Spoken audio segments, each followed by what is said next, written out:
Loïc Nottet may have been runner-up on La Voice Belgique, but he's ready to become the voice of Europe. That's right, people. Today, he released his song and video for Rhythm Inside, which he will sing at Eurovision 2015.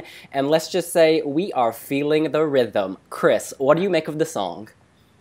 I think it's absolutely brilliant. I genuinely think this is the best song so far. I think it's really modern. It sounds like something that you would hear on the radio, and that is probably one of the more important things. It's not a Radio 2 song, it's a Radio 1 song in the UK. That's the thing. Very much like Lord. There are hints almost of Justin Bieber's boyfriend almost at the start. I think that it's just really good. And I think that he obviously has the voice. He'll probably deliver really well live on stage. This is a real threat to win. Yeah, I really like it, and I think he has a real chance to win.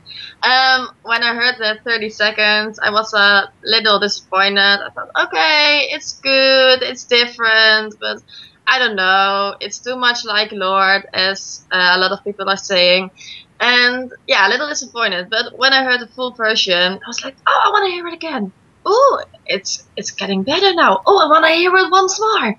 And it gets better every time. And I've heard it for 4 or 5 times now. And I'm really starting to, well, love it. It's great. I think his voice is unique. And that's a good thing. The song is really different from all the songs we're hearing at Eurovision. And with a lot of ballads this year, I think this song is so different. And it will... yeah, I think it will get around 5th place or something, and it might even win. Yeah. Yeah, it's a good it's a good song, but I don't find it very special. It's like with that snippet, 30 seconds has expanded to 3 minutes, and I don't feel it. Yes, it's catchy, but.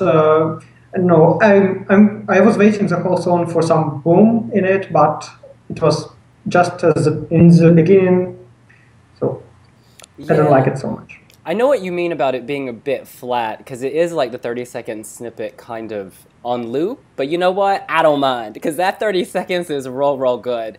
I feel like this is dark and mysterious in that Lord way. It's so different from what we're used to hearing at Eurovision. His management said this morning they wanted to get away from the stereotypical Eurovision song, and they've really done that. This is mainstream, and I know, you know, here in London, when all those haters, people who just watch Eurovision to make fun of it, hear this, they'll be like, oh my goodness, maybe I should vote.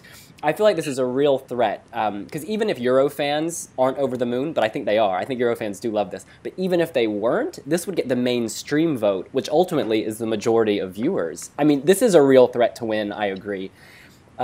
Chris? It's kind of like the Common Linnets were last year, but it's already got the support from the Euro fans. The Common Linnets had to wait until the rehearsals, and then that was so obviously a mainstream song. When you realised it, it then sort of became one of the favourites to win and finished second.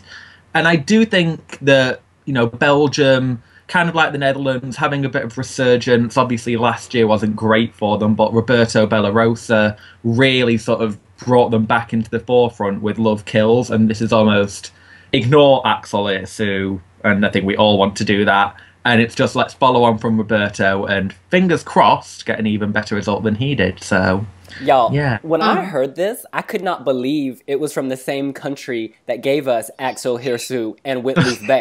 I was like, is this a mistake? Is this from Russia? Is this from Ukraine? Because this is amazing. I'm really pleased for the Belgians because, you know, last year, not the best result, aka a horrible result. And to come back with this, they are in it to win it. The staging is going to be amazing. If you watch the music video, it's edgy. But it's not edgy in an off-putting way. It's edgy in a really creative, sexy kind of way. Yeah. But I'm not sure what to think about the rom-pom-pom part. I mean, it's like Treintjes Wai. You get to hear it a lot of times in the song, and it's not the best part for me. But I do think that it's memorable, and all the people will be like, oh, it was that guy with that strange song with the rom-pom-pom. So I think it's a good thing, but it's not my favorite part. Yeah, it's very different from all the entries, and I'm sure that we can see Loïc in the final, because, yeah, it gets stuck in their head, definitely. Trencha is very sunshine, whereas this is like total eclipse of the moon. It's like, it's got that, I don't know, I keep saying the word edgy, but y'all, it's on the edge and so am I. I'm ready to jump off with Loïc holding my hand. I'm not sure how they'll do the staging though. I mean, he has a great voice. I don't even think, you might need one backing singer, maybe, but then you kind of wonder what will they do. Will they do this sort of like opposites clashing kind of staging? I just don't want it to distract too much from the song, because I think that Loïc himself is perfectly capable of holding the stage and the audience's attention. So I'm just sort of a bit worried that they might overstage it, like they did with Roberto Bellarosa and his silly hand dancing women. So, yeah. They've been put to sleep. They won't be coming back. Now, a final question for each of you. I want you to give this song a score out of 10 and say where you think it could place in the final, if you think it will make the final. Let's start with Chris. I'm going to put it at about a 9.5, if I'm honest. I do think it's probably my favourite so far. I think it'll be top 5 definitely. It's sort of like the Calais Saunders kind of vote, so I think he'll get something like that. My only concern is the first half. He's in the first half of the first semi-final, and he has very few friendly countries that might vote for Belgium. They've got the Netherlands, Austria, and France, but after that, it gets a little bit sketchy. So I don't think he'll have a problem qualifying, but I'm just a little bit worried.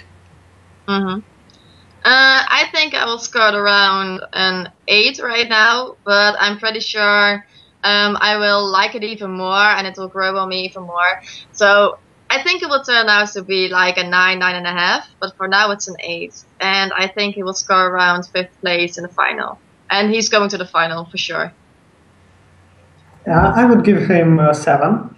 And I think he will be in the final, even so he doesn't have many neighbor countries in the semi-final. I think he will score around 15. In the first semi-finals there are not so many good songs. So I think the second semi-final has become much more stronger this year. So he can go through, definitely. Great. On a cosmic jive, love or die, I'm going to get that rhythm back. Yes, you are. I'm giving this an 8. I think, like Denise, my score will rise as we get closer to the contest. It's just so original. That's the main word I'm thinking right now. And I'm hoping it still feels original in 2 months' time when we're all at Eurovision. Well, that's what we think. What do you guys think? Let us know on wiwibloggs and on our Twitter, Instagram, Facebook, Pinterest at wiwibloggs. See you later. Bye. Bye.